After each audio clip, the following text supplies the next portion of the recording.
వృశ్చిక రాశి వాళ్లకు ఈ వారం ఆర్థికంగా అనుకూలంగా ఉండబోతుంది.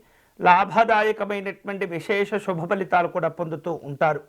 అలాగే కష్టపడి పనిచేయటం ద్వారా ప్రస్తుతము ఉన్నటువంటి ఆదాయానికి తోడుగా కొన్ని నూతనమైనటువంటి ఆదాయ వనరులు కూడా మీరు ఏర్పాటు చేసుకోగలుగుతారు. ఉద్యోగస్తులకు ఈ వారం అనుకూలంగా ఉంటుంది. ప్రతిభతో కూడినటువంటి గుర్తింపు, గౌరవాలు ఏర్పడుతుంటాయి. ఈ వారం కోర్టు వ్యవహారాలు మీకు అనుకూలంగా మారుతూ ఉంటాయి. అవకాశాలతో కూడిన ఉన్నత పదవులను మీరు అలంకరించుకునే సూచనలు కనిపిస్తున్నాయి. నిరుద్యోగులకు ఈ వారం అనుకూలంగా ఉంటుంది. ఆశించిన స్థాయిలో శుభ ఫలితాలు పొందుతుంటారు. సామాజిక గౌరవాలు కూడా కలిసి వస్తూ ఉంటాయి. రాజకీయపరమైనటువంటి అంశాల్లో గతం కంటే భిన్నమైనటువంటి పరిస్థితులు, కొన్ని రకాల విమర్శలు, ప్రతివిమర్శలు ఉండేటటువంటి సూచనలు కనిపిస్తున్నాయి. జాగ్రత్తగా వ్యవహరించండి.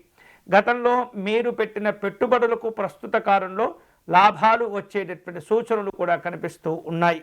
సామాజిక గౌరవాలు కూడా కలుగుతూ ఉంటాయి. వివిధ రూపాల్లో ప్రయాణాలు చేస్తుంటారు.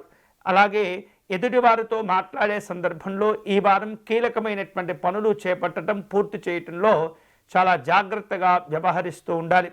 ఎలాంటి ఆటంకాలు లేకుండా, ఇబ్బందులు లేకుండా సామరస్యపూర్వకంగానే మీరు అనుకునేటువంటి లక్ష్యాలను చేరుకునేందుకు ఎక్కువగా ప్రయత్నాలు చేస్తుండాలి.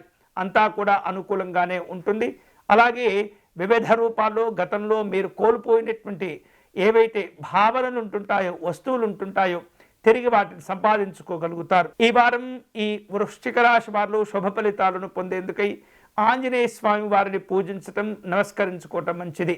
అలాగే ఆంజనేయ స్వామి యొక్క ఆరాధన చేస్తూనే స్వామివారికి విశేషమైనటువంటి పుష్పార్చన నిర్వహించటము, తమలపాకులతో స్వామివారిని అర్చించడం మంచిది.